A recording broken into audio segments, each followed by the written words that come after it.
3, 2, 1.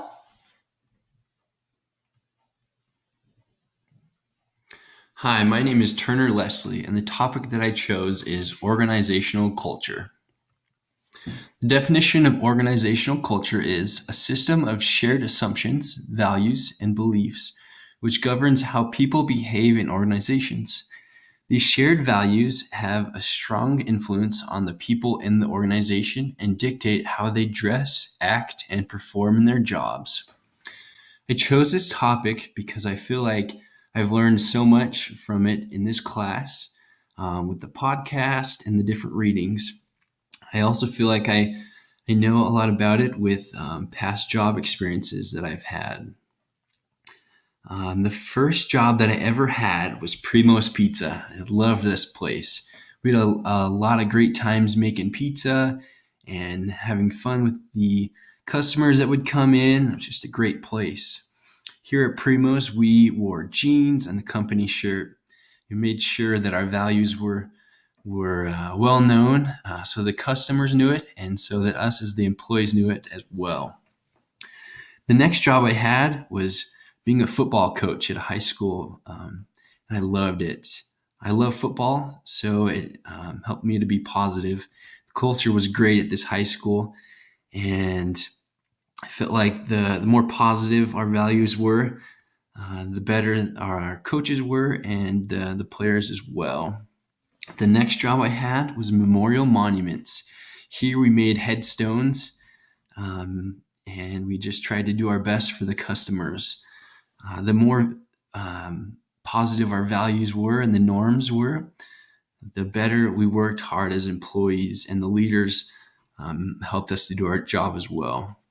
The next is the admissions office. That's what I have right now as my job, and I love it. It's an office environment, and our values are well known as we remember them at each training meetings and as we do our best.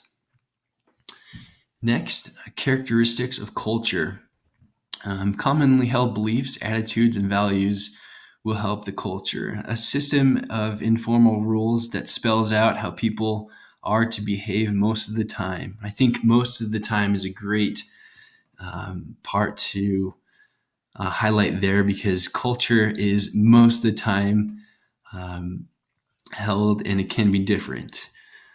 Also, a pattern of basic assumptions invented, discovered, or developed by a given group. I think culture can change often, but it depends on the employees and the leaders, how it is. How culture develops. I like this list here. It says first, it all starts with leaders and what has happened in the past. Second, formed around critical incidents. Things that happened in the environment will influence it. Third, develops from the need to maintain effective working relationships. If relationships are good with employees and customers and leaders, then the culture should be good. Fourth, influenced by organization's environment. Environment is key within culture, positive or negative. What cultures have you been a part of? Think about this. Everyone is a part of a culture no matter what in their life, whether it be positive or negative, but it's up to you to help influence the culture. Values are beliefs in what is best or good for the organization. A culture's got to have good values, or it will slowly or quickly determine how it will be. The stronger the values are, the more they influence behavior. Some typical values are loyalty, trustworthy, hardworking, and positivity. I really like how some places and some cultures will have values on the wall, or some place where the employees, leaders, or customers will be able to see it and to be reminded. Norms. Norms are unwritten rules, behaviors, the rules of the game. Oftentimes, new employees will hear about the norms, and they'll kind of set off the first way that they see the job. Some typical norms are work ethic, and some people at the job may say, we work hard, but we play harder. Also, the norms will depend on how managers treat the members of their teams. If the managers and the leaders do well, then the employees should do well also. I really like this picture, how it explains how results can be formed. How do employees play a role in culture? They either like or dislike the culture. They can change it. They're always being watched, whether it's by customers or leaders. So employees need to do well so the culture can continue to be a positive place. There can be an employee that always looks up to others, or maybe a legend within the culture. Really like this picture, how it explains identity, solidarity, motivation, sameness, and commitment that really holds strong and persuasive culture. Then there at the bottom it says strong culture has core values which are intensely held and widely shared. I think this is very, very true. It takes a lot to have a good, strong culture. Next, how the leaders play a role. I think it's really up to the leaders to have a good culture, because they can change it really quick. They can set the rules, and they really determine the consequences, good or bad. We can learn from other cultures like fast food restaurants. As we think about McDonald's, we think of quick meals, and with Chick-fil-A, we think of employees that will tell you that it's their pleasure to assist you, which is really good to hear.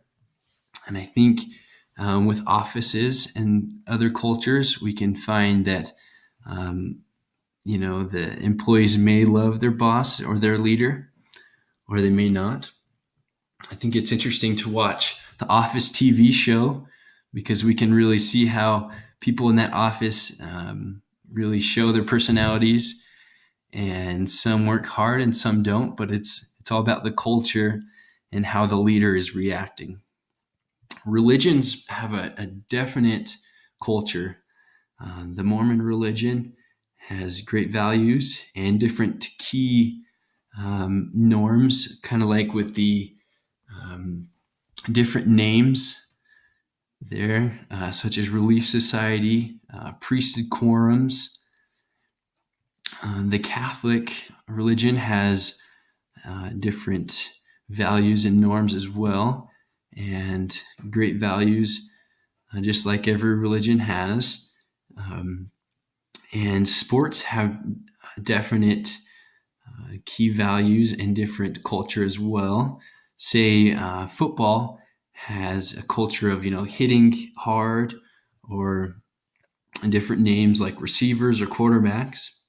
Golf has a culture of being quiet on the course and being very proper. And then families have a huge culture. My family likes to be kind of relaxed and to get to know each other and talk.